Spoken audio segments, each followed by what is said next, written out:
artistas do Brasil. A gente já vai abrir essa sala 1604 com uma pergunta.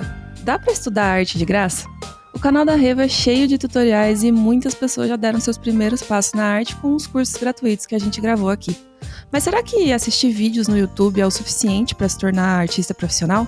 Para conversar sobre esse tema, o convidado da sala 1604 de hoje é o Papa do Blender, nosso queridíssimo professor Ivan Stefan. Seja muito bem-vindo à sala 1604, Ivan. Obrigado, pessoal. E não sei se vocês sabem, mas é a primeira vez que eu tô aqui na sala 1604. A Gabi até se surpreendeu. Gente, estou chocada com essa informação. É um prazer estar aqui pela primeira vez. Temos essa preciosidade dentro de casa e nunca tinha participado, nunca tinha entrado na sala 1604. Olha que absurdo. É até vergonhoso. Nossa, gente, desculpa por nunca ter trazido o Ivan aqui. Desculpa, Ivan, por você não ter vindo antes, tá, gente? A gente tava privando aqui os nossos queridos ouvintes dessa participação, mas chegou esse dia, finalmente. E pra falar de uma coisa importante, né? Sobre estudos. Pra falar de uma coisa super importante, estudos. Trouxemos o convidado certo, né? Porque Ivan é uma pessoa que gosta muito de estudar. Eu sou meio nerd, galera. Eu gosto bastante de estudar mesmo. Meio? Acho que eu diria pelo menos uns... inteiro. Eu não chego a ser um Sheldon, mas eu estudo bastante. E você gosta, né? Essa semana a gente fez um post no Instagram falando sobre isso, que às vezes os artistas ficam falando, ai, tem que estudar, tipo, e acaba virando um peso, né? Numa coisa que, na verdade, a gente devia amar fazer, né? Porque faz parte do processo e aprender é legal, sabe? E às vezes estudo acaba virando um fardo, né? Mas eu acho que você é uma dessas pessoas que consegue colocar estudo como uma diversão, assim, tipo, yay, vamos aprender isso aqui. Então, sabe que é uma coisa... Eu falo sempre com os meus alunos que é um pouco psicológico isso, porque estudar não é legal, vamos ser sinceros, né? Acho que a primeira coisa... eu adoro estudar, mas o fato de estudar e olhar pro sofá do lado é muito mais legal o sofá. Eu sempre falo, faço essa brincadeira. Mas quando você tá num ritmo bom de estudo, você tem que aprender a curtir isso e aproveitar esse momento. Porque a gente sempre vai ter um momento sofá também, e a gente tem que ficar, claro, né, saber fazer esse balanço. Esse equilíbrio.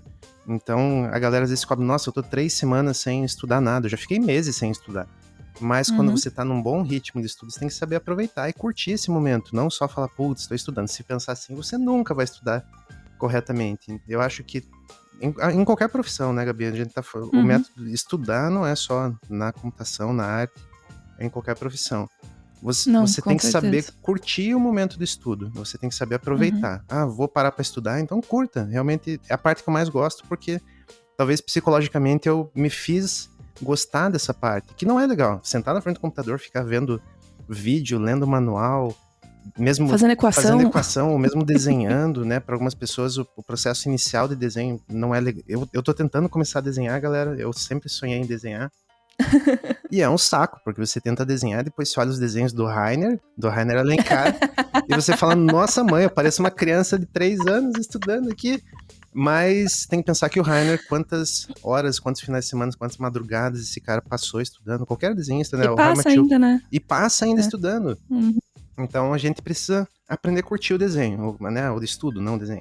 E o processo também, né? Porque, tipo assim, é que você compara com o sofá, né? A gente olha pro sofá e olha pra o estudar e pensa, putz, o sofá parece mais agradável.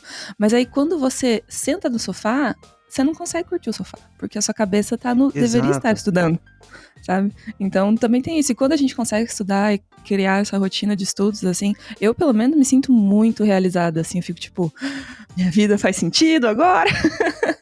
Sabe, parece que dá mais sentido pras coisas mesmo, assim, mais significado. E quando você tá nesse ritmo de estudo, né, que são períodos, você tem períodos que você quer o sofá, e o sofá é melhor pra você, é bom descansar, é bom dar uma relaxada na cabeça. E é legal o período contrário, quando você quer estudar e quando você senta no sofá, você fica, putz, eu acho que eu vou lá pro computador, eu acho que eu vou pegar um papel pra desenhar.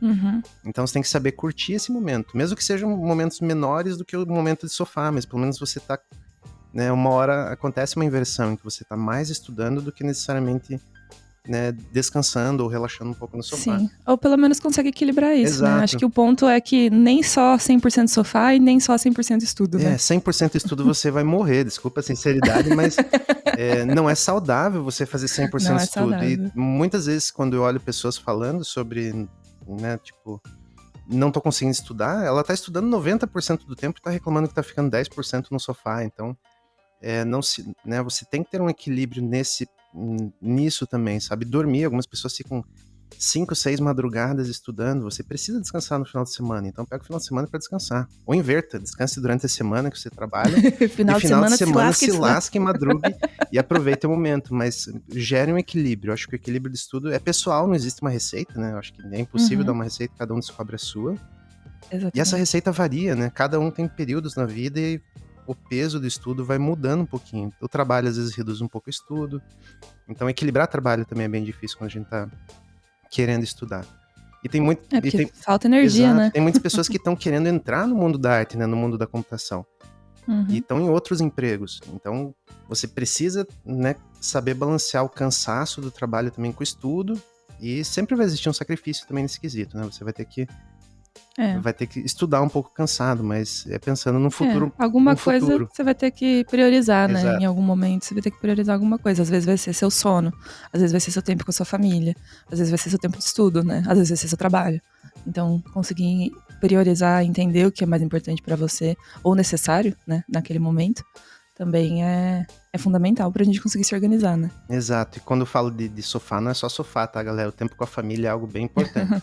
Eu falo isso porque quando eu tava nos meus grandes ritmos de estudos, eu abri mão do meu tempo, não só de sofá, como de família. Eu me arrependo um pouco disso. Acho que o balanço, de vez em quando a gente perde o balanço, como eu perdi também já numa época minha.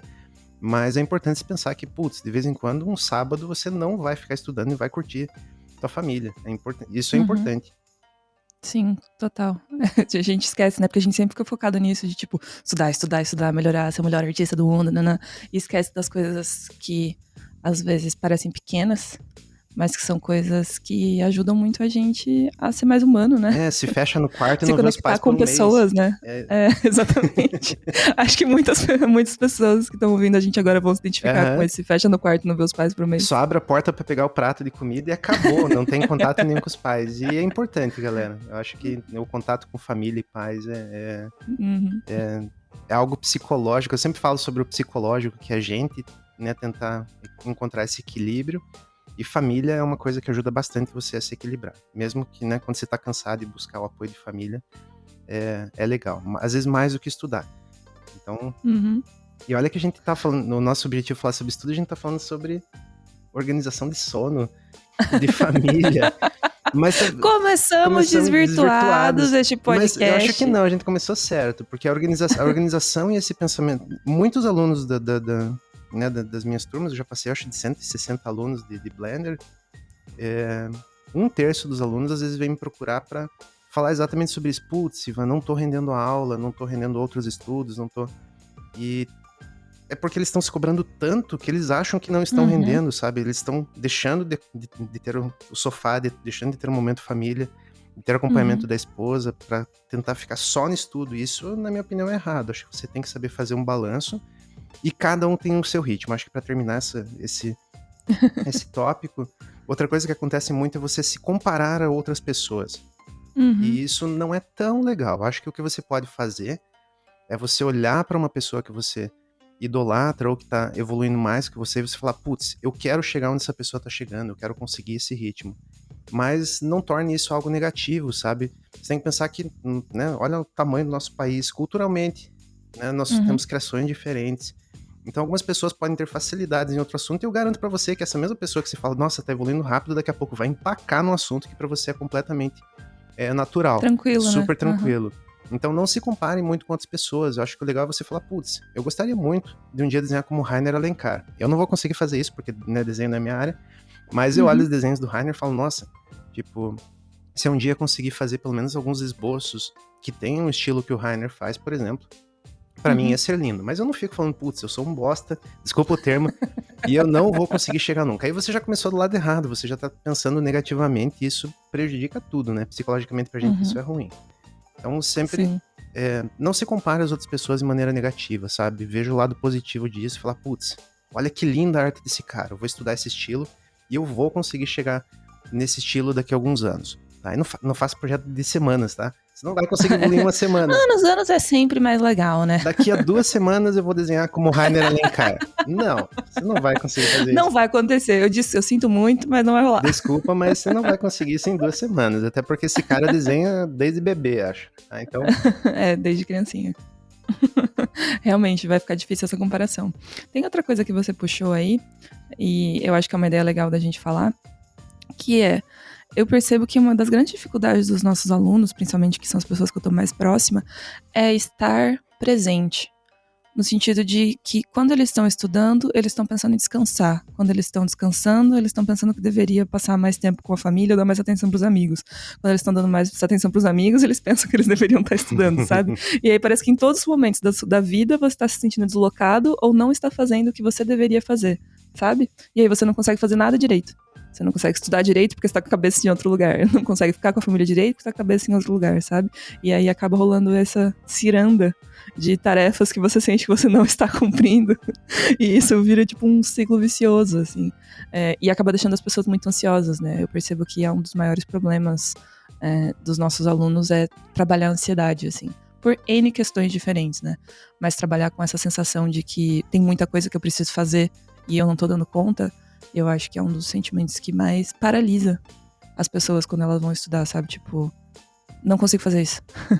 não tenho tempo de fazer isso. Não consigo colocar mais coisa na minha rotina. Parece que eu tô me esforçando, mas ao mesmo tempo que o meu esforço não tá rendendo resultado, sabe?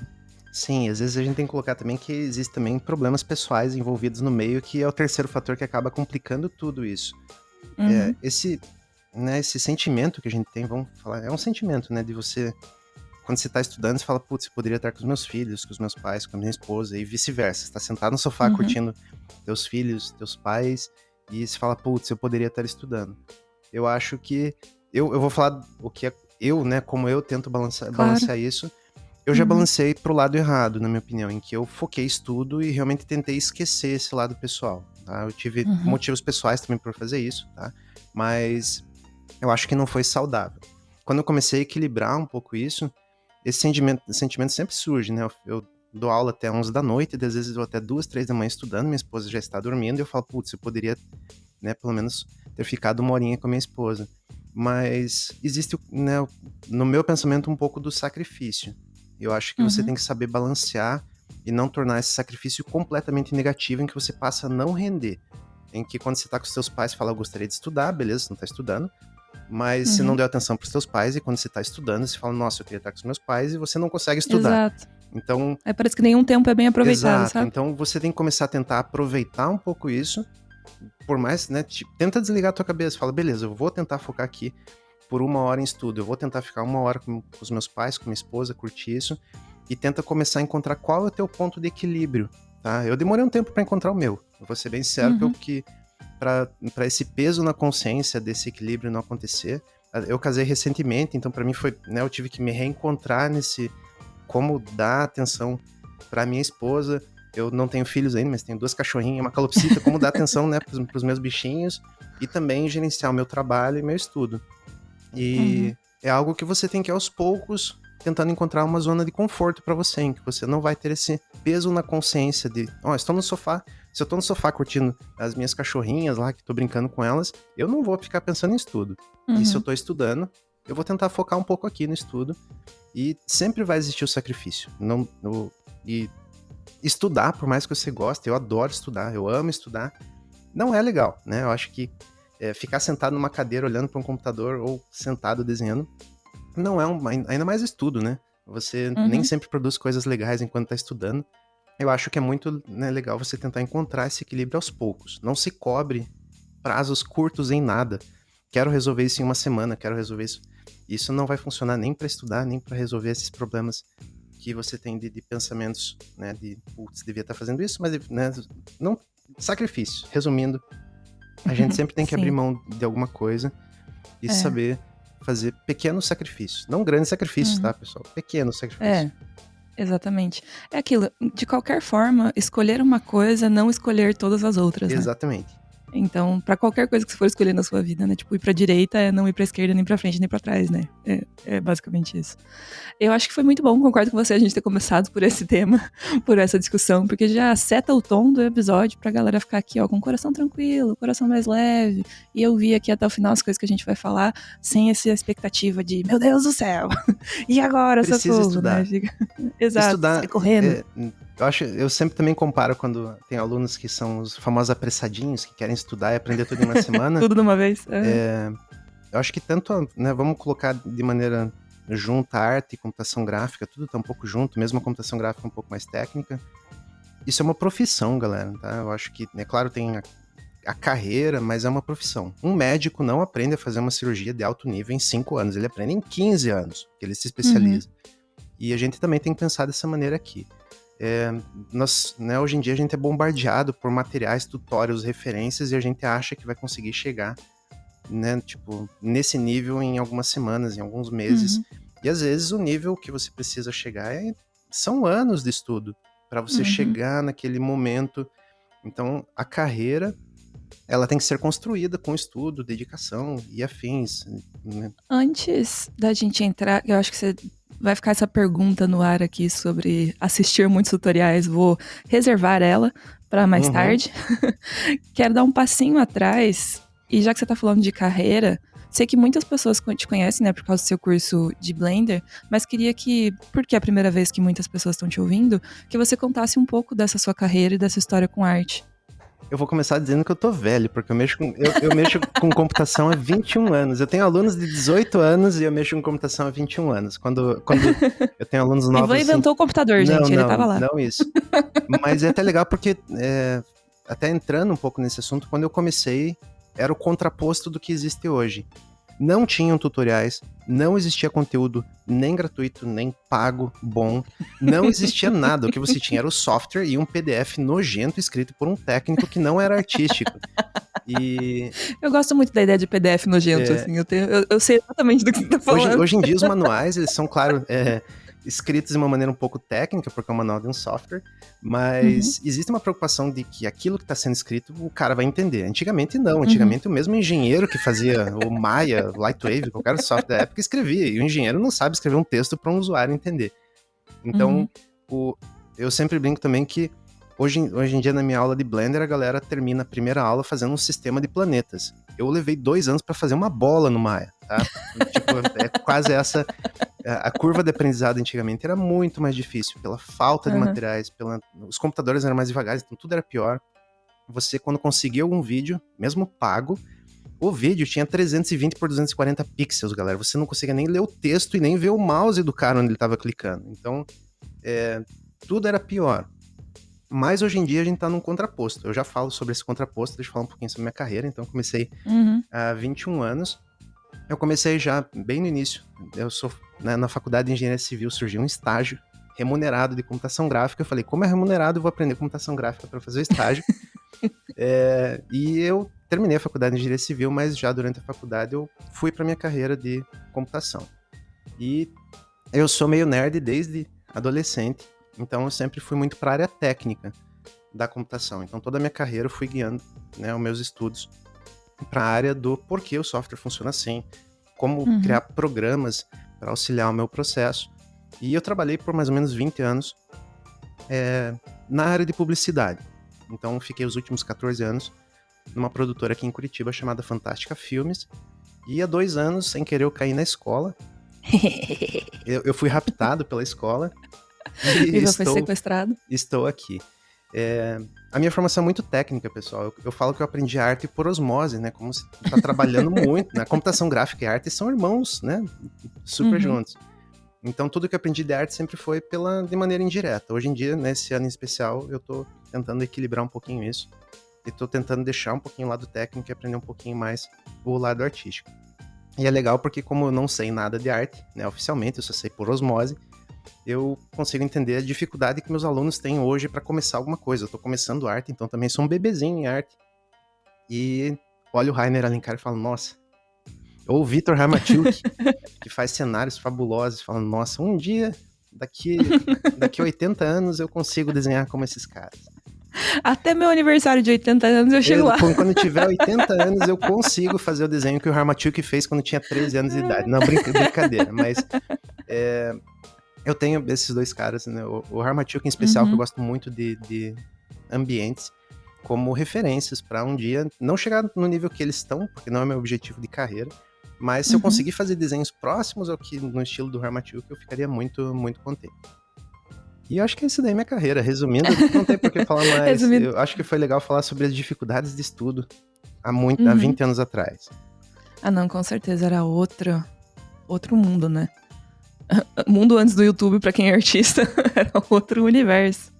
Mesmo antes da internet mais consolidada, né? Porque tinha fóruns e tal, antes mesmo do YouTube, tinha outras formas de aprender, mas era tudo muito mais na raça, assim, parecia que você tava desbravando a mata fechada. A curva de aprendizado era muito mais longa. Tipo, hoje o que você, né, consegue evoluir num software em alguns meses, antigamente eram anos, porque não tinha conteúdo, você dependia de fazer uma pergunta num fórum, rezar pra alguém te responder. E responder certo. Responder certo. Mas hoje em dia isso ainda acontece, tá? Quando a gente fala agora do extremo oposto, hoje em dia a gente tem um excesso de materiais. Então a gente tem um lado negativo também, que eu acho que a gente tá no extremo oposto. Antigamente era escasso, e hoje em dia a gente tá com... A internet bomba a gente com materiais. Sim, a pergunta que eu ia fazer e que eu falei que ela ficou pairando, tinha um tanto a ver com isso. Porque o que acontece? Hoje, como o Iva comentou, a gente tem esse excesso de informação, né? Tem até alguns termos específicos que as pessoas estão criando para falar sobre isso, que eu estava lendo um artigo essa semana sobre essa questão, que é tipo infobesidade, infoxicação, infodemia, que são todas coisas relacionadas à doença, né? O que você fica meio tipo, caraca, realmente esse negócio é muito louco. E faz sentido. Eu imagino que muitas pessoas que estão ouvindo aqui, a gente com certeza já sentiu isso, de tipo, tem 400 podcasts pra você ouvir, tem 15 filmes que todo mundo tá falando, tem 3 artigos que saiu em algum jornal que você precisa ler, porque senão você não vai estar bem informado. O Twitter tem 500 pessoas que você precisa seguir, porque senão você não tá dentro das modas, sabe? Tipo, e você tá com a sensação infinita de que você tá perdendo alguma coisa. No campo de estudos, e essa pergunta que eu queria fazer, que eu acho que ela ficou pairando antes da gente falar um pouquinho da sua carreira, é como se organizar, como conseguir selecionar o que de fato é importante. Porque a sensação que eu tenho é que as pessoas ficam pulando de tutorial em tutorial, de aula em aula, de curso em curso, e acumulando uma quantidade incrível de cursos online, tipo, comprando um monte de curso, e ficam assistindo coisas, mas não aplicam. Sabe, tipo, você fica enchendo tua mala de referências e de aulas e de coisas e tal, e não anda. Porque você fica pulando de aula em aula, de curso em curso, professor em professor, e parece que você não coloca em prática tudo aquilo que você tá aprendendo. O meu ponto de vista sobre... Eu sempre falo para meus alunos, e eu, né, falando aqui agora para um público maior, eu não sou contra tutorials de internet, de jeito nenhum. Eu acho que tem Você é um grande produtor de tutoriais, inclusive. Tem todo o seu valor, o tutorial. Mas o grande problema é a maneira que você vê o tutorial. Eu já explico isso. O que acontece quando você vê um tutorial? A gente tem o famoso tutorial de Blender, que é o tutorial lá do Blender Guru de Donuts. 2 milhões de pessoas no mundo viram o tutorial de Donuts. Em 15 minutos se faz a famosa cena de Donuts do Blender e acabou. Daí você fala, nossa, agora eu sei modelar no Blender. E você vai para um cliente e ele pede para você modelar um cookie. E você vai falar, não, só sei modelar um donut. Eu não sei modelar um cookie. E onde está o erro aqui, no meu ponto de vista de tutorials? O tutorial normalmente, tá, pessoal? Não vamos generalizar, porque tem bons tutorials que tem o conceito, o fundamento. Por que aquilo foi feito dessa maneira? A maioria dos tutorials da internet não tem isso. Onde está o mérito dos tutorials? Eles estão te apresentando uma técnica. Tá? Então, olha lá, como modelar um donut e fazer um bom render. É uma técnica. É um passo a passo, né? Mas por trás dos panos... tipo, me copie, exatamente, por trás dos panos ele não explicou o que é técnica por subdivisão, por que ele usou subsurface scattering no material, por que ele usou uma luz HDR, o que é HDR. Então, quando você vê um tutorial, você fala, putz, gostei muito do resultado aqui para fazer esse donut, para fazer um dragão, né? Esses dias eu estava vendo um tutorial de dragão super legal. Você tem que começar a se perguntar qual é o fundamento por trás disso aqui que não está no vídeo. E daí você tem que começar a pesquisar.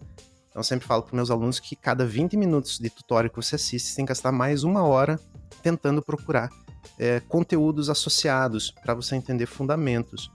Daí sim você está fazendo um bom uso do tutorial. Senão você só está aprendendo uma receita de bolo que só serve para aquela situação. Eu mesmo no meu YouTube eu tenho 300 vídeos marcados lá nos meus playlists. Isso eu quero ver, tutorial é super legal. Só que eu sei que quando eu pego um vídeo de 1 hora, eu vou gastar mais umas 5, 6, destrinchando todo o vídeo para entender além do tutorial. Daí você tá fazendo um bom uso dele. Eu acho que a grande questão é como se organizar nisso, né? Mas vamos deixar um pouquinho para frente isso. O tutorial é muito legal. Tá? seja gratuito, seja pago, você tem que cuidar para você não começar a cair em receitas de bolo, que grande parte do conteúdo de tutorials acontece. Inclusive, essa semana mesmo eu tava num fórum de Houdini e a galera tava reclamando. Só pra quem não sabe, Houdini é um outro software. Houdini é um outro software 3D. Ele é bastante usado para fazer simulações, explosões, grandes cidades, quebrar coisas. E ele é um software. Maravilhoso. Ele é um software extremamente técnico. E a galera tava reclamando que tá tão difícil de selecionar tutoriais no YouTube. Por quê? Porque todo mundo que começa a aprender um pouquinho de Houdini começa a fazer tutorial de Houdini, né, para ganhar seguidores e afins. Mas esses tutorials, como o Houdini é técnico, você tem que explicar o fundamento do que você está fazendo. Então a galera às vezes perde 50 minutos assistindo um tutorial e descobrir uma receita de bolo, não um fundamento. E isso é uma coisa muito difícil no processo de estudo, sabe? Será que eu assisto aquele vídeo de 3 horas ou de 20 minutos? Às vezes o de 20 minutos é muito melhor, vai ser muito mais representativo no teu conhecimento do que o vídeo de 3 horas que é uma receita de bolo, por mais que consiga chegar num resultado visual melhor. Sim. Não, e mesmo a receita de bolo, ela pode ser problemática, porque o que acontece com tutoriais que são desse tipo? No final, é possível que você consiga chegar num resultado similar, ou, né, quase idêntico ao que a pessoa que está te ensinando o tutorial conseguiu, o mesmo resultado que essa pessoa chegou. Porém, se alguma coisa der errado no processo, você não sabe dizer por quê, né? Ou se muda qualquer componente do processo, você também não sabe dizer o que mudou. É igual realmente fazer uma receita de bolo, né? Tipo, às vezes você segue certinho a receita, mas alguma coisa deu errado. Aí você não sabe se a farinha que você usou tava velha, se você colocou pouco fermento, se é o seu forno que é ruim, se você deixou passar do tempo, sabe? E saber essas variáveis é importante pra você fazer um bolo perfeito no final das contas. Não é culpa do tutorial. O tutorial é uma receita. O tutorial foi feito pra isso, então Nintendo não é pra não ver tutorial. Eu acho que quando você... Né, a diferença de alguém que replica uma receita de bolo, acho que é uma boa analogia até. A diferença de você que pega uma receita de um site de receitas e faz no forno, e de um chefe de cozinha que entende aquela receita e tenta pesquisar como modificar ela e melhorar, tá aí no que você tem que buscar. Você tem que virar o chefe de cozinha, que vai entender muito mais do que aquela receita. Então, se um chefe de cozinha fizer uma receita e gostar, ele provavelmente vai tentar fazer mais umas 15 versões daquela receita com variações e pesquisar outros tipos de farinhas. E né, o videozinho de 20 minutos dele vai virar também horas de estudo. E ele sim vai ser um chefe de cozinha. Não vai ser só um cara que replicou essa receita, que no caso é o que a gente tá fazendo analogia aqui com o tutorial.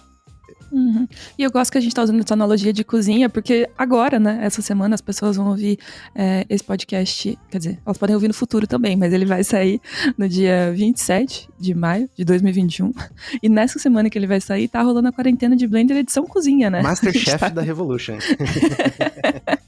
Ivan e o Maron Nilson, que são os profs da Revo do curso de Blender, estão dando um tutorial, justamente, gratuito aqui no YouTube. Inclusive, se você não se inscreveu ainda para participar, que é de graça, né? Acabei de falar.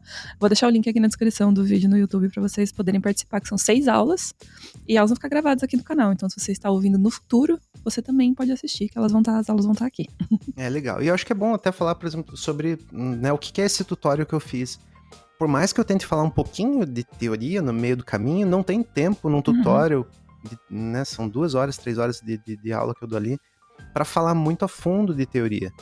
Então, se o aluno, é você que está vendo o tutorial que tem que começar a se perguntar, putz, que técnica que ele usou? Por que ele usou aquele parâmetro? Abre o manual do software se você está indo para a parte do 3D e entende o que é aquele parâmetro, sabe? Procure um pouco, destrinche um tutorial um pouco mais para você começar a entender o porquê das decisões daquela receita.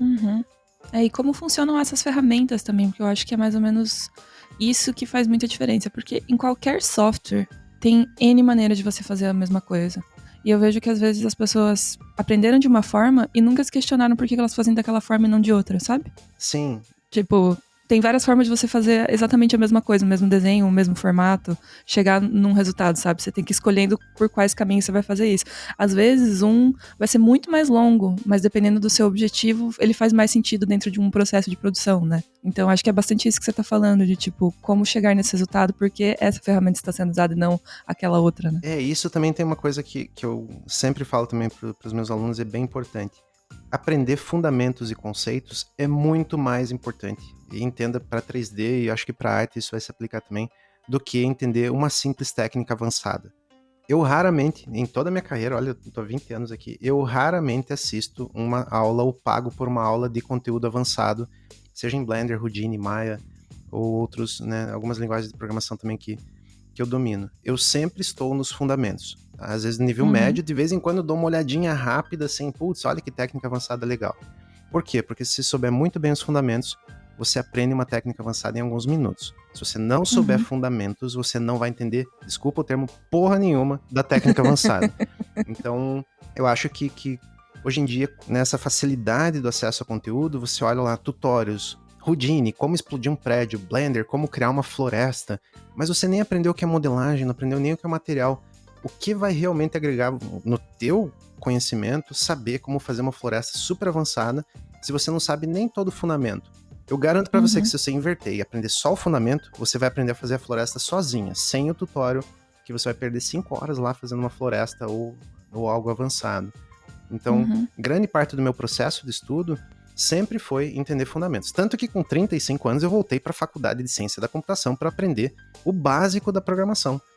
Né, como eu tenho uma formação muito técnica e, né, a minha área de interesse sempre teve a ver com o desenvolvimento de programas e scripts para, né, ajudar na computação, eu descobri que no meu processo de estudo, os tutoriais que tinham disponível me mostravam como fazer prédios, mas eu queria fazer só a janelinha antes, sabe? E eu não sabia por que a janelinha foi feita daquela maneira.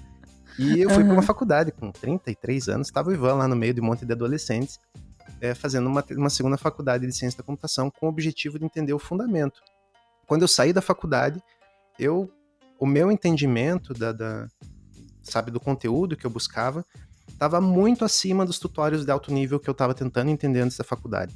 E só por causa do fundamento, sabe? Eu acho que é uma boa analogia, não que você precise para uma faculdade, nesse meu caso eu fui porque eu precisava, né, conhecimento da área de ciência da computação mesmo, mas é mais uma amostra que conhecer o fundamento é muito mais importante do que técnicas hiper avançadas, sabe? Putz, eu vou começar agora e vou explodir 15 planetas aqui. Não, você não vai aproveitar muita coisa, tá? E talvez você nem consiga fazer uma cena bonita o suficiente para pôr em portfólio. Você estava achando que esse não era mais um podcast para te mandar estudar fundamentos? Você errou! A Revo faz bastante isso. O podcast é isso. Quando você menos espera, surge alguém falando, estude fundamentos. Eu acho que eu vou gravar, tipo, um ASMR falando, tipo, estude fundamentos. E aí vai soltar assim no meio todo mundo podcast. Coloque um toque de celular, ele pode fazer um toque de celular. Estudem fundamentos. Eu vou gravar um áudio, eu vou mandar nos grupos de WhatsApp pra vocês, pessoal. Tá? Um áudio motivacional pra vocês colocarem de despertador.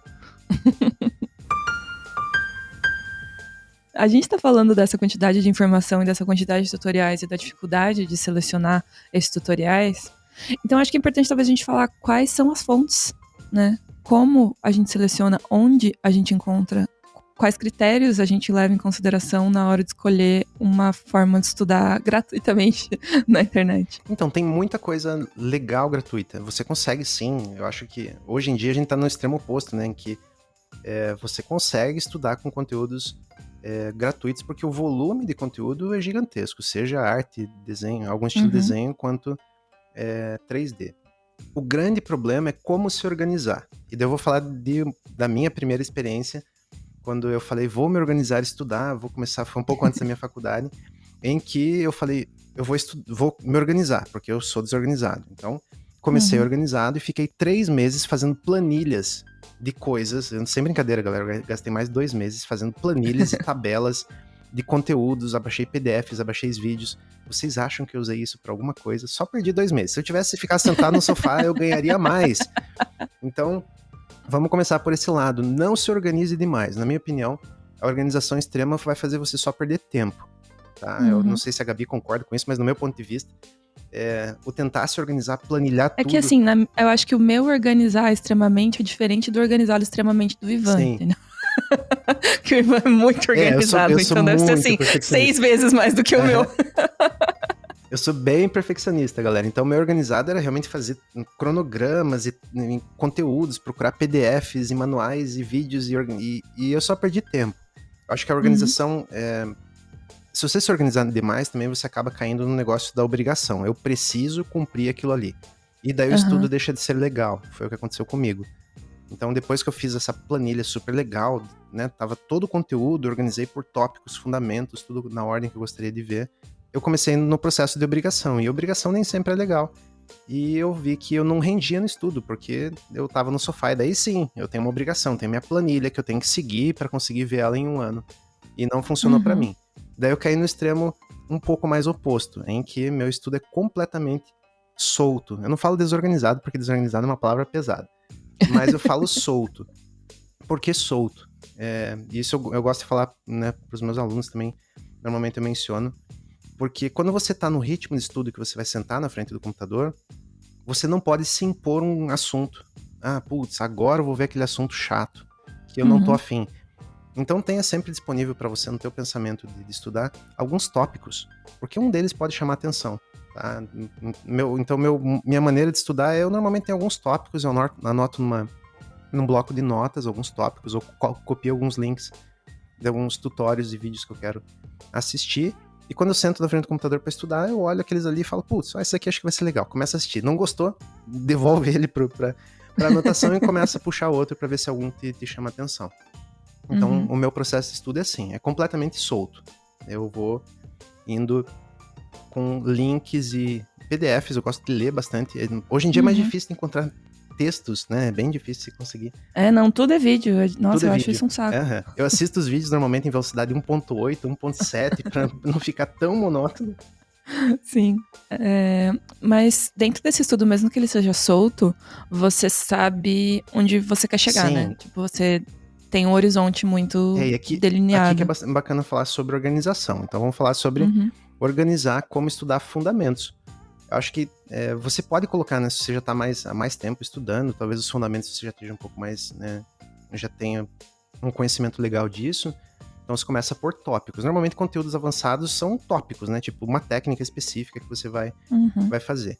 Mas quando a gente está começando, organizar qual a ordem né, que ordem eu vou estudar esse assunto, que assunto estudar, isso é um pouco mais difícil. É por isso que, né, daí a contrapartida do lado do estudar gratuitamente ou fazer um curso é diferente. Por que eu fazer o curso pode ser legal? Porque o professor já pensou em toda essa ordem para você. Ele já tem experiência e já colocou uma ordem, um grid, o aluno tem que ver modelagem por subdivisão, sustentação, fluxo, direcionamento. E isso são coisas que na mídia gratuita, raramente você vai encontrar isso organizado. Então, o principal problema de organizar conteúdos, né, estudos de maneira gratuita, é conseguir encontrar na ordem, né, tipo vídeos ou conteúdos disponíveis para isso. Mas o que é falta didática. Exato. Né? O que você pode fazer? É justamente isso. Tentar procurar cursos que tenham ementas disponíveis e meio que tentar encontrar conteúdos baseado nessas ementas. Então, agora eu vou aprender modelagem. Começa a procurar conteúdos relacionados à modelagem. E vocês vão ver que é um pouquinho difícil quando você quer, né, conteúdo de fundamento e não uma técnica específica como modelar o Donut. É difícil se encontrar, né, o Blender hoje em dia tem milhões de vídeos, todo mundo produz vídeos para Blender. Mas quando você fala, eu quero aprender conceitos de modelagem por subdivisão em Blender, você não acha vídeo, sabe? Chutei um exemplo, talvez exista um vídeo, mas é muito difícil você encontrar vídeos de fundamento mesmo. Então o que você vai ter que fazer é gastar um tempinho, algumas semanas, com certeza, organizando essa, sabe, procura uma ementa, eu acho que é melhor. Eu sempre estudei assim, eu sempre procuro uma ementa de uma escola que eu curto e vejo se eu encontro, né, uma lista de tópicos a serem seguidos, e depois tento procurar conteúdos relacionados no YouTube, né? Tem Vimeo, tem bastante conteúdo técnico para quem tá na área 3D. Vimeo ainda é uma plataforma que se encontra muita coisa. E comece a fazer. Não faça ementa de 5 anos de estudo, tá, galera? Faça uma ementa de tópicos que você vai ver em 1 mês, 2 meses, daí vê se tá funcionando e você continua evoluindo isso. Até para você entender. 5 anos de tudo é um pouco de exagero, É um pouquinho exagerado. Sabe que eu fiz isso para decidir qual faculdade que eu ia fazer? Eu acho que às vezes as pessoas esquecem que existe essa possibilidade, mas para decidir qual curso que eu ia fazer, eu fui olhando as emendas de todas as matérias que estavam na grade, né, das obrigatórias dos cursos que me interessavam. E eu fui tipo, será que eu quero aprender isso aqui? Acho que eu não quero aprender isso aqui. E daí eu ia olhando, tipo assim, qual era o curso que tinha mais coisas que eu queria aprender. E foi assim que eu escolhi fazer letras. Eu escolhi fazer ciência da computação porque eu falei, e se eu fizesse uma faculdade? para aprender programação. Daí abri uma ementa de um curso aqui de Curitiba de computação e falei, nossa, isso eu gostaria muito de aprender, isso também. Descobri que eu queria aprender o curso inteiro. Falei, nossa, então eu tenho que fazer faculdade, porque... então fui para um curso pago, que é uma faculdade, porque ela me organizava. É possível se fazer uma faculdade inteira hoje em dia com vídeos de internet? Sim. Tá? Hoje em dia... Você não vai ter a mesma validade do diploma, vai ter a mesma validade do diploma, exatamente. Eu nem sei onde tá o meu diploma. Eu também não. Esse é outro questionamento que a gente pode se fazer. Não tenho a menor ideia. Nunca nem tirei foto do meu diploma para mandar para alguma coisa. Mas não são só canais, ainda mais na área técnica, acho que é legal mencionar, não são só YouTube e Vimeo que tem conteúdo técnico. Existem universidades que disponibilizam cursos inteiros. Por exemplo, o MIT OpenCourseWare, que é o OCW, eles disponibilizam praticamente videoaula de toda a universidade, menos de física nuclear, provavelmente. Mas porque, né? Não sei porquê. Mas se você quiser aprender ciência da computação, técnicas de programação, algoritmos e afins, tem tudo disponível lá. Então você não precisa cair necessariamente numa faculdade para pegar bons conteúdos. Eles já estão organizados, é a organização de uma faculdade. Eu acho que também fazer um ponto específico dentro desse assunto, porque toda vez que a gente fica nessa pauta do artista precisa ou não fazer faculdade, eu sempre gosto de fazer esse ponto que quando a gente diz que a gente não usou o nosso diploma e não sabe onde tá, não quer dizer que a faculdade não foi importante, Sim. né? É só porque às vezes as pessoas sentem que não tem outras formas de se obter conhecimento além da faculdade, sabe? E eu acho que nem todo mundo consegue ter acesso à faculdade, sabe? É um negócio que é difícil, é caro, você tem que estudar muitos anos, é tipo um custo muito alto, sabe? E, às vezes não é a realidade de todo mundo conseguir parar 5 anos da sua vida pra estudar, né? É um investimento muito grande de tempo. Então, é mais nesse sentido, sabe? Não de que a faculdade não é legal, de que a faculdade não importa, eu acho que a faculdade importa bastante, eu sou outra pessoa, porque eu fiz faculdade, mas de que também existem outras formas de se obter conhecimento, sabe? Que essa não é a única forma possível. E mais do que nunca a faculdade libera todas as ementas do curso, e as ementas das faculdades são descritivas, inclusive. Sim. Cada aula tem uma descrição pelo professor do que ele fala, você consegue procurar conteúdos próximos. Hackear a faculdade. Tem livros, né? Na faculdade é baseada em livros. Tente baixar os livros, comprar os livros da faculdade. E quando eu falo que eu não usei o diploma, eu tô falando sobre o papel diploma, mas... exato. Não sobre o conhecimento que você tirou. Olha lá que eu fui para a área técnica da computação, engenharia civil, matemática, física, eu uso isso até hoje no meu meio. Eu fui com 33 anos para a faculdade porque eu quis e porque era importante para mim. E por que eu fui, tá? Eu acho que é uma boa justificativa. Por que eu não estudei sozinho? A gente tá fazendo uma aula de estudar sozinho. Eu pensei em estudar sozinho, mas... eu tava trabalhando, eu trabalhava das 7 da manhã até as 6 e pouquinho da tarde, de vez em quando tinha que trabalhar de madrugada. Se eu não me obrigasse a ir para uma faculdade, ia ser muito difícil para eu conseguir ter o tempo de dedicação que eu consegui me obrigando a ir para uma faculdade. Então a faculdade foi mais por uma questão de criar uma obrigação, sabe, de eu ter que ir lá e sentar, do que necessariamente de não conseguir ver o conteúdo por conta própria. Eu acho que isso é o segundo ponto positivo, digamos assim, de fazer um curso pago, né? Ou fazer um curso, tipo, né, linear. Você falou primeiro da ementa organizada, né? De você ter um caminho para seguir que já foi testado e aprovado por outros profissionais. E esse acho que seria um grande segundo bom motivo, que é você se motivar a estudar, né, a faculdade ou o curso, qualquer que seja que você vai fazer, seja um curso livre também, ele te obriga a ter uma rotina de estudos, né? Ele te impõe isso. Tipo, você tem que acompanhar a turma, né? Você tem que assistir todas as aulas, senão você não consegue concluir. Então é uma motivação a mais, um bônus a mais de você estar estudando com outras pessoas, né? O estudar gratuitamente significa que você tem que se empenhar um pouco mais do que as pessoas que estão numa faculdade. Vamos supor, né? Não tô falando de maneira geral, porque numa faculdade ou num curso, você tem, em teoria, uma obrigação, né? Você tem que fazer valer o teu tempo ali dentro, você tem deadlines e você vai madrugar para entregar as tarefas, você vai madrugar para estudar para uma prova, você vai madrugar para entender um assunto. Quando você está estudando por conta, você fala, putz, por que eu vou madrugar se eu posso estudar isso daí amanhã à tarde? Então, o estudo sozinho, né, quando você está estudando por conta, você tem que fazer uma coisa da obrigação. E é por isso que, vou até repetir isso, você tem que aprender a curtir o estudo, porque você tem que aprender a se obrigar a sentar no computador, se obrigar a pegar um papel para desenhar. E essa obrigação pode ser ruim.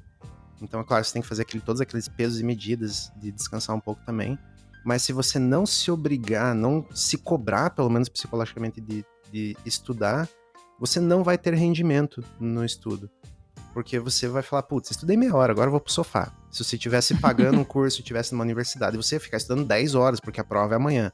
E você vai aproveitar muito mais. Então, o estudar por conta significa saber se organizar e se cobrar. Falar, não, eu tô com uma preguiça desgraçada e eu vou sentar na frente do computador e vou estudar agora por 2 horas. É um outro nível de autodisciplina. Exatamente, né? Você tem que ter uma autodisciplina bem maior. Eu não tenho, jamais conseguiria. Preciso estar sempre com alguém junto, estudando junto, ter pelo menos um grupo de estudos para me acompanhar. Inclusive, acho que esse é outro tópico que a gente pode abordar. Estudar de graça e via tutoriais necessariamente quer dizer estudar sozinho? Não, pelo contrário. Se você estudar sozinho, a tua curva de evolução pode ser um pouco mais achatada, porque quando você tá, né, com pessoas junto, mesmo que elas não estejam estudando o mesmo tópico, no estudo tem um momento empacado, né? Se para ali e fala, caraca, e agora? O que eu faço? Daí você começa a procurar fora e perde 10 horas procurando um erro. Se você tem um grupo de amigos, um fórum de pessoas que respondem rápido para você, tem de Blender, a gente tem o Discord aqui da escola aberto, que os alunos se ajudam, você pode ter uma resposta muito mais rápida. Então, e não só na questão da dúvida.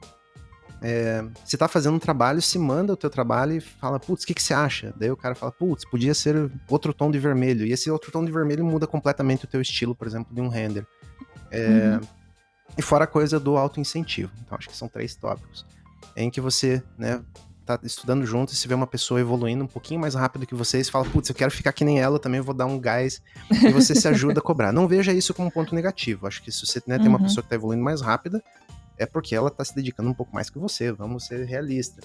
Então tenta se dedicar como ela pra tentar ir pra frente. E se você tá se batendo, chega pra ela e fala, não tô entendendo esse assunto, vamos bater um bate-papo de 1 hora, me ajuda a entender esse assunto.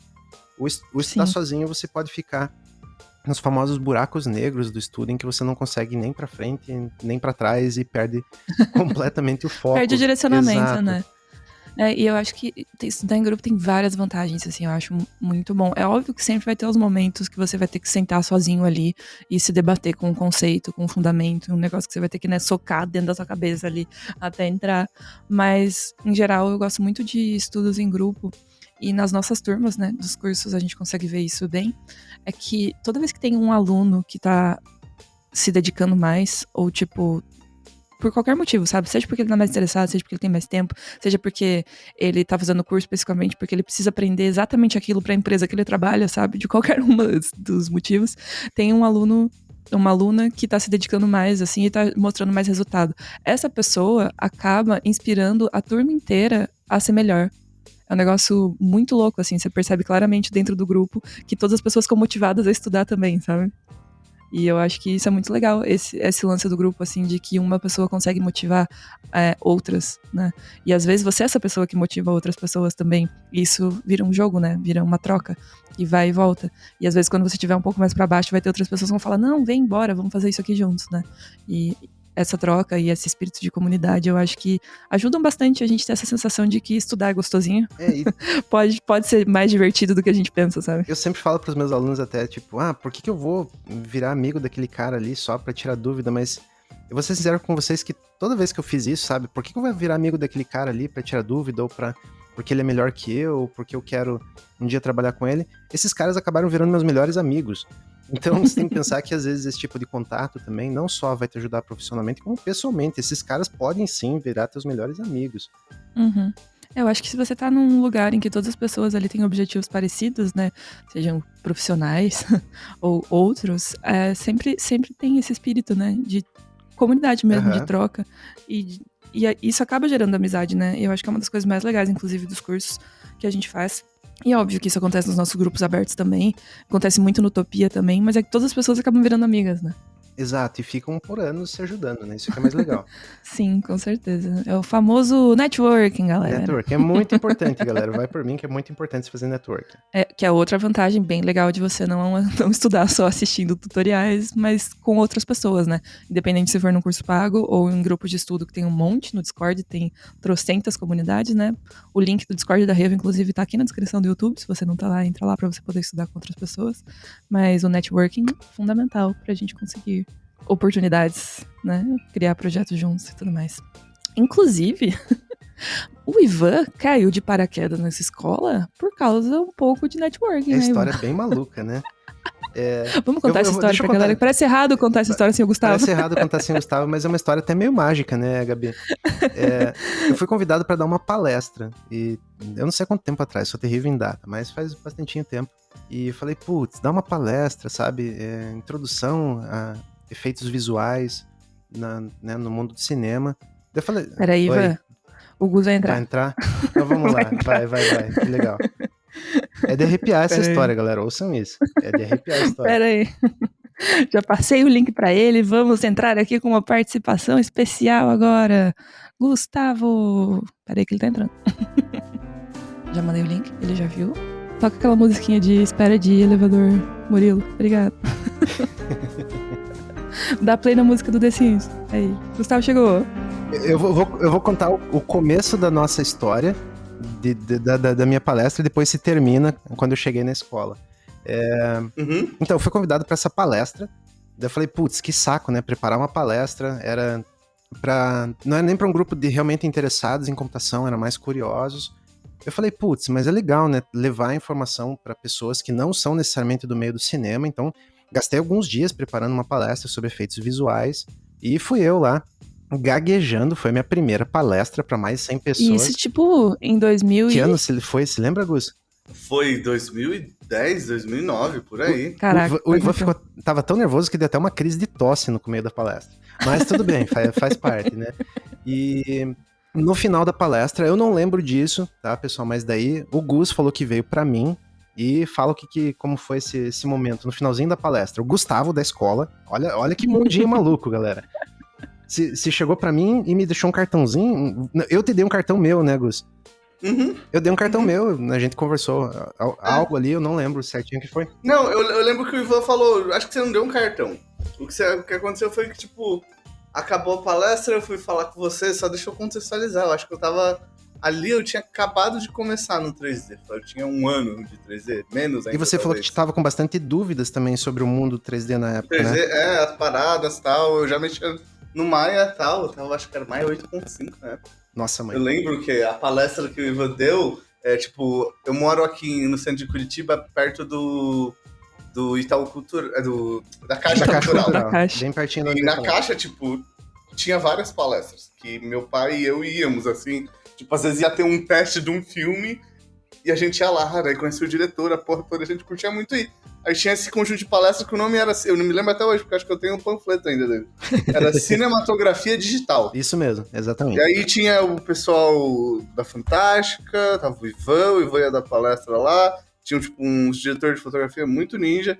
Aí teve uma hora lá que foi a do Ivan e eu falei, porra, tipo, foi meio que surpresa, assim. Eu também não imaginei que fosse ter um negócio tão baseado no que eu tava fazendo. E eu lembro até hoje, mano, que tinha o prédio... Eu lembro o que era a palestra. Eu lembro que tipo, tinha o prédio da Caixa Cultural. E daí eles fizeram uma composição, tal, de uma nave de ET passando na frente do prédio, Sim, sabe? Eu me empenhei pra palestra. Eu falei, já que eu vou fazer uma palestra digna. Aí, tipo, foi um bagulho assim, sabe? Tipo, foi mó massa, assim. Sabe? Eles tiraram a HDR, a porra toda, tipo...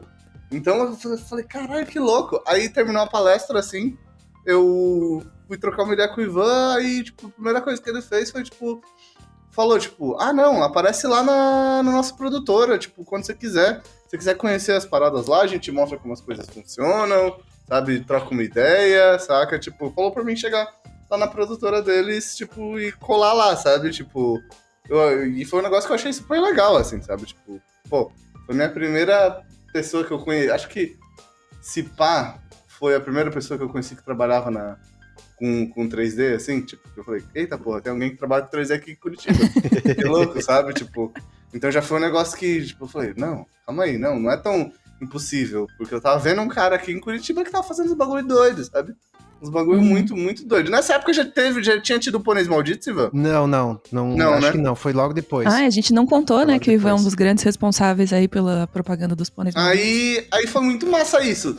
Então, mas eu lembro que, tipo, depois desse rolê, que o Ivan falou isso, eu tentei, tipo, achar ele, assim. Só que, tipo, literalmente, o Ivan não existia na internet. O Gu sabia a produtora que eu trabalhava, mas eu nunca fui um cara de mídias sociais. Então, eu não tinha nem Facebook, nem Instagram, nem tudo. Nada.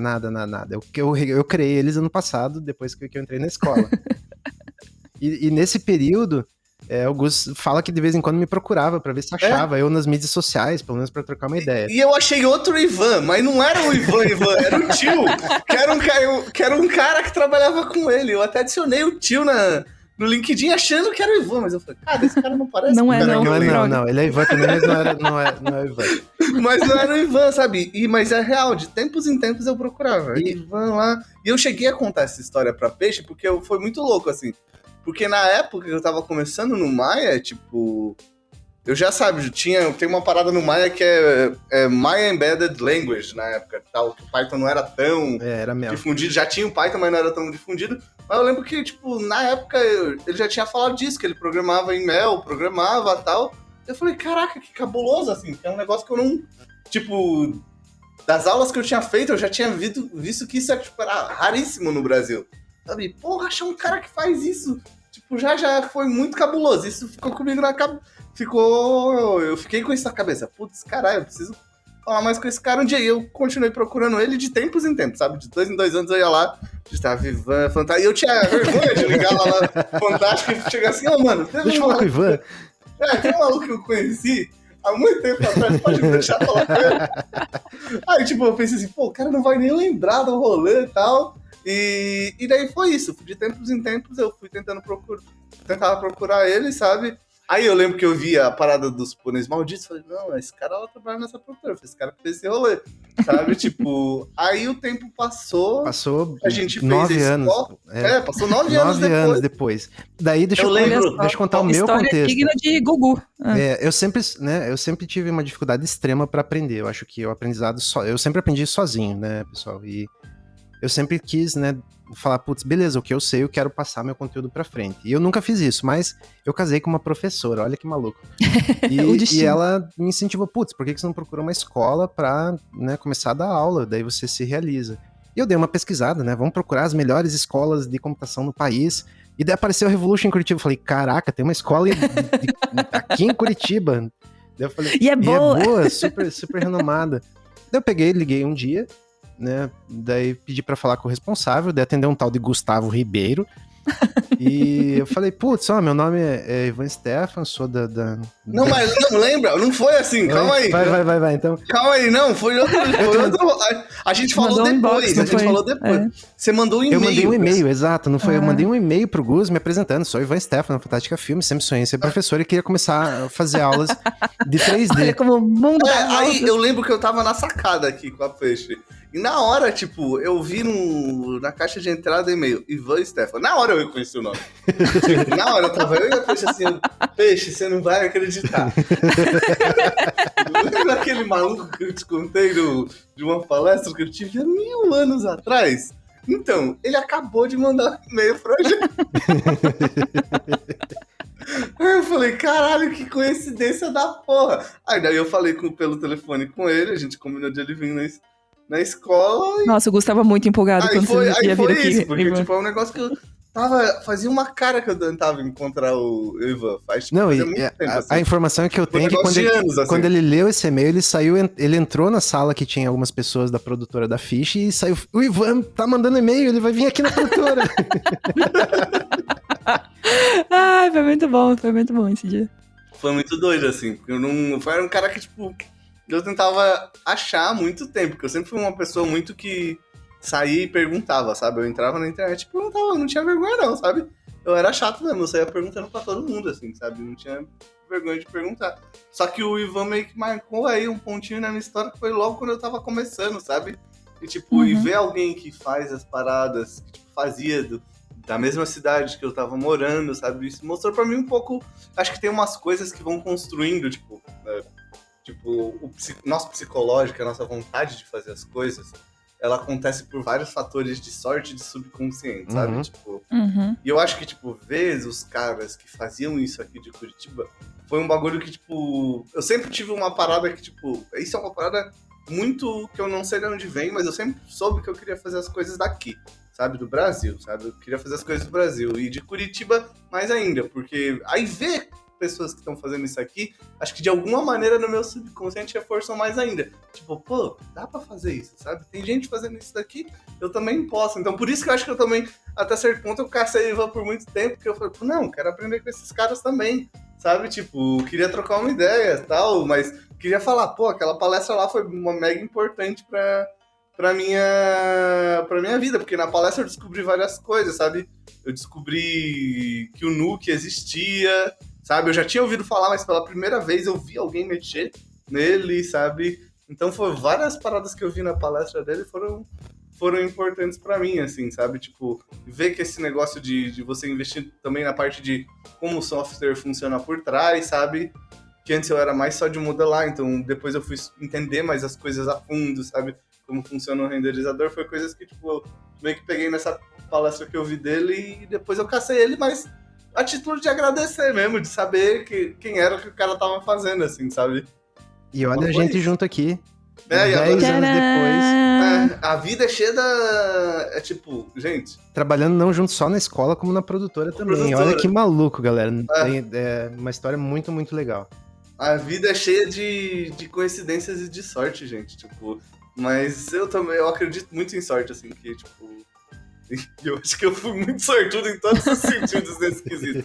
Mas é muita coincidência. Pensa, deu 9 anos depois. Foram 9 anos depois eu reencontrei o Ivan. E do jeito mais louco possível. Essa história é muito maluca. O mundo dá voltas. O mundo dá voltas bem malucas.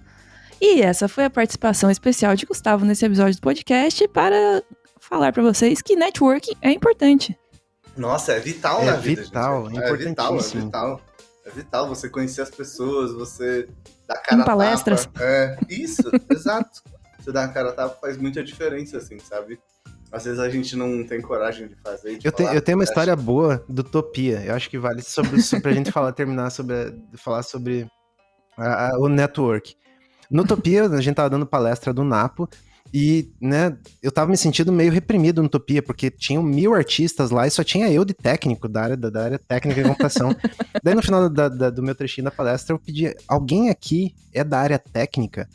E um cara levantou a mão lá no meio de toda a muvuca de pessoas. E depois da palestra, chegou um cara bem pequenininho, assim, bem magrinho, tremendo, ele estava tremendo e falando, meu nome é Matheus. Eu levantei a mão. Eu falei, Matheus, você é técnico.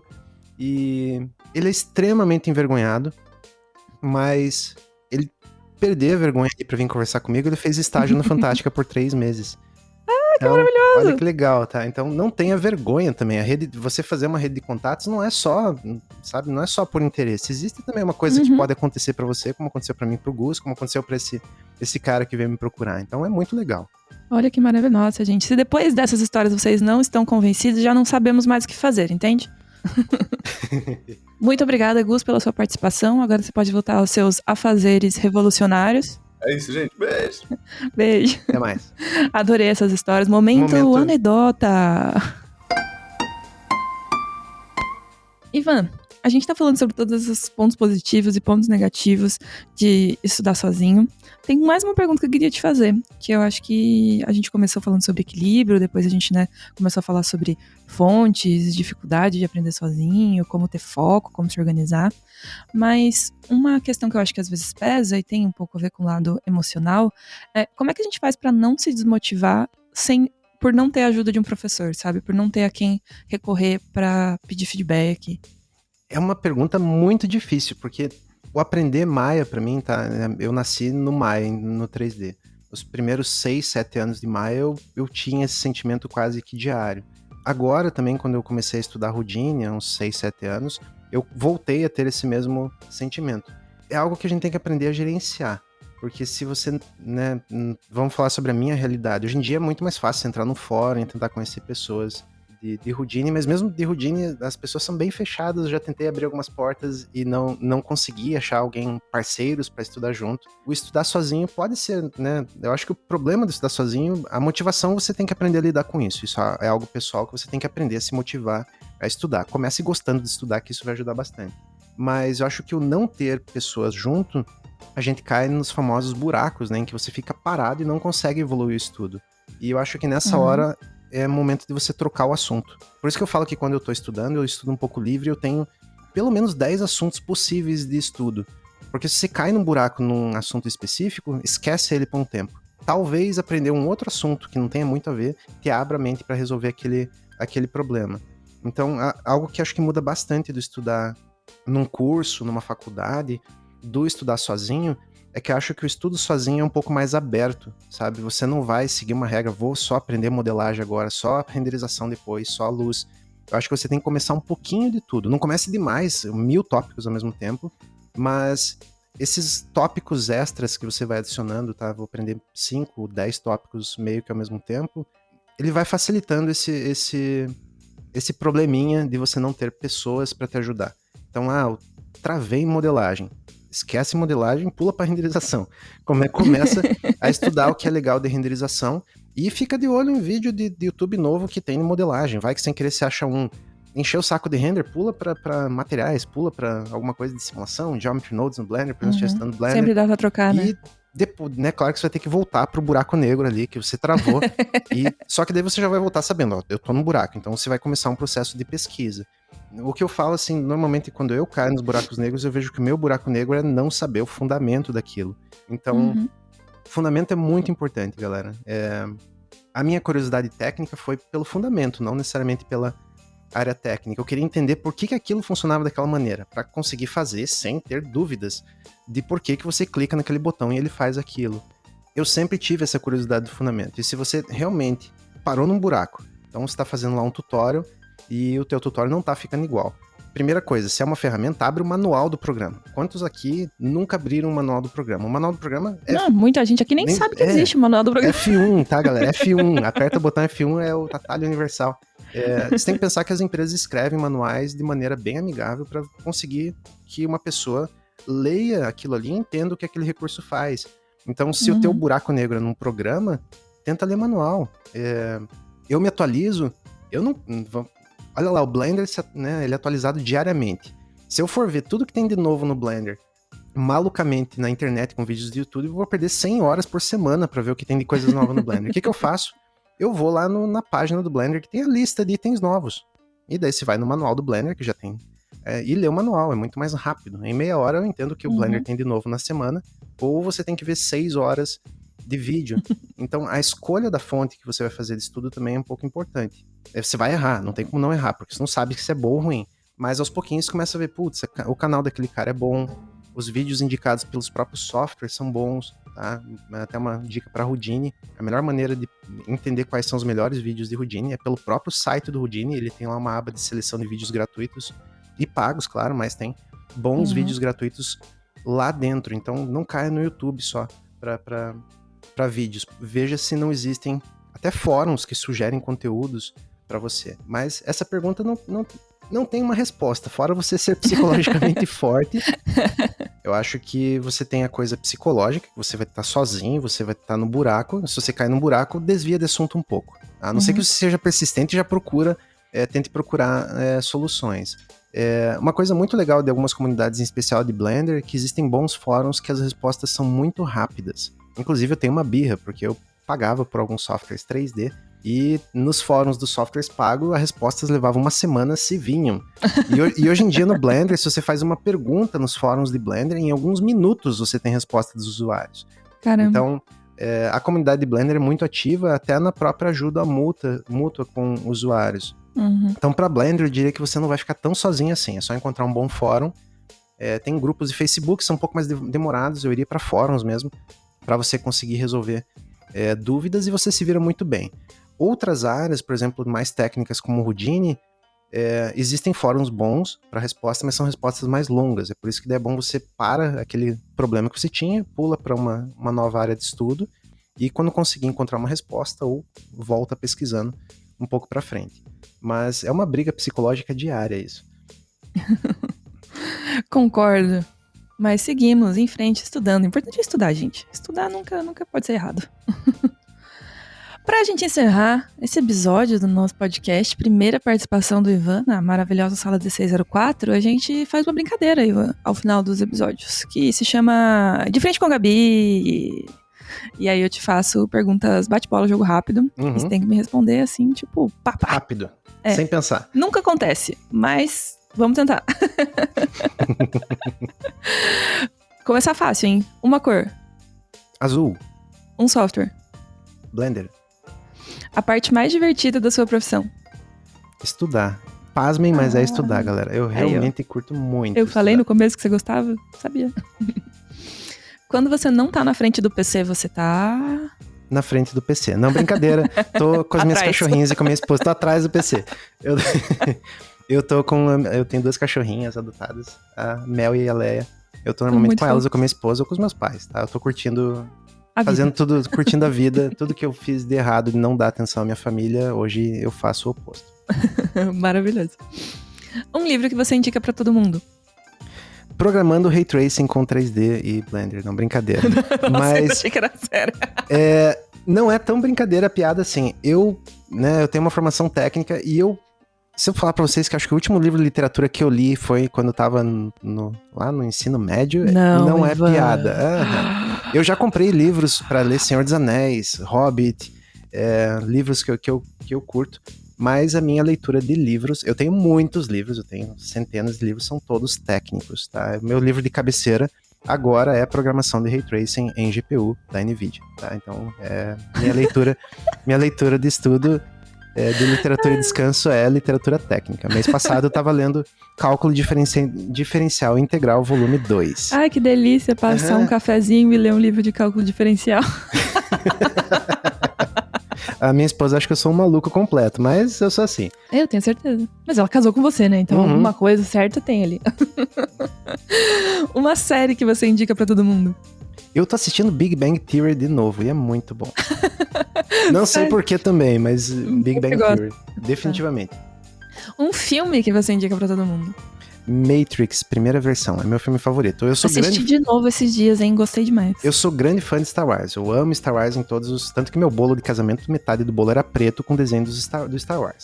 A metade do bolo da Chay era normal. Metade do bolo da Chay era branco com passarinhos. A minha metade, né? Quando a gente casa, a gente tem direito à metade. Então, na minha metade era um bolo preto com desenhos de Star Wars. Tinha X-Wing. Meu Deus. Eu quero a foto desse bolo. Depois manda lá no grupo do Discord. Eu mando no grupo. Então, tava certinho o bolo, tá? Tava escondido lá de trás do bolo. Era o lado... A Chay não deixou ele ser lá da frente, não sei porquê, mas se você fosse do lado de trás do bolo, você vê Star Wars. Era o outro lado da força, é por isso. Eu acho que Matrix foi, pra mim, uma marcação, é um filme de 98, foi bem quando eu peguei o estágio de computação gráfica, e pra mim ele foi um marco, assim, de olhar aquilo e falar, beleza, é muito mais legal fazer Matrix do que fazer prédio e ponte. Daí eu falei, beleza, esquece engenharia.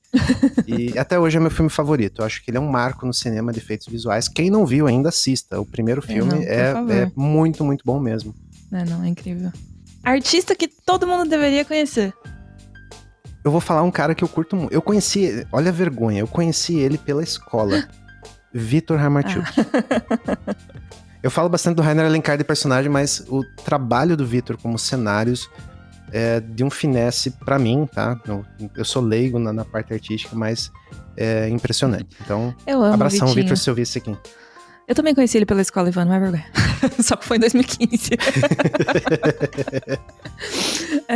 Por último, gostaria que você falasse um pouco sobre a quarentena de Blender que tá rolando, convidasse as pessoas a participar deste belíssimo tutorial que estamos disponibilizando aqui no canal da Revo. Não só a última quarentena de Blender, tá, galera? Acho que o legal de falar da quarentena e tem muito a ver com o nosso, né, o assunto de hoje, é sobre disponibilizar conteúdos para você ter contato com o software. Então a quarentena, o grande objetivo é você ter o primeiro contato com o software, para que você, não sabendo nada, consiga produzir uma cena que já tenha um resultado final legal. A gente tá na 4ª versão, agora a versão é de docinhos, eu espero receber alguns docinhos da escola, claro, para comemorar a gente vai enviar um bom cento de brigadeiro pra você. Eu fiz uns videozinhos de pudim, ganhei um pudim aqui, tocou iFood um dia com um pudinzinho pra mim, então agora os docinhos.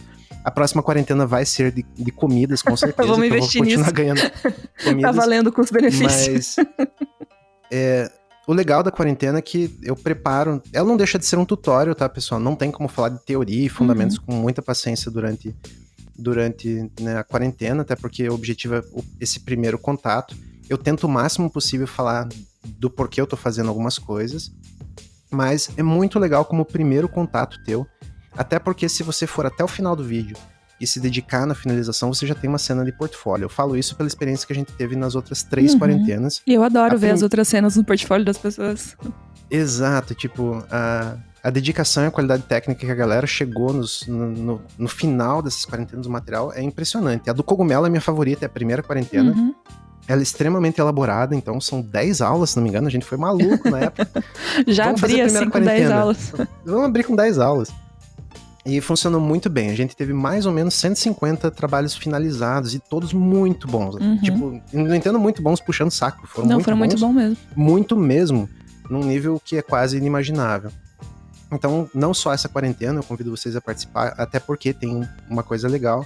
Se você conseguir encerrar a cena até o dia 12 de junho agora, tem que ser antes do dia 12, vai ser mais ou menos, a gente tem que definir a data, né, Gabi? Dia 8 ou 10, isso. Pra gente julgar o melhor trabalho, vai ser anunciado no dia 12. Ser meu aluno, tá? Vai ganhar uma bolsa no meu curso de Blender. Então olha um bom motivo pra se acompanhar a quarentena agora. Aí, e você só fica sabendo disso porque você ouviu esse podcast até o final. Exatamente. Se você, né, estiver vendo esse vídeo no futuro, depois do dia 12 de junho de 2021, não existe máquina do tempo ainda, então dá pra voltar pro passado. O passado. Ivan tá trabalhando nisso. Eu tô pensando já. Você tem 4 opções de quarentenas, tá? A primeira é do cogumelo, depois veio uma super que eu gostei bastante de fazer, que é uma cena de abdução de umas ovelhinhas.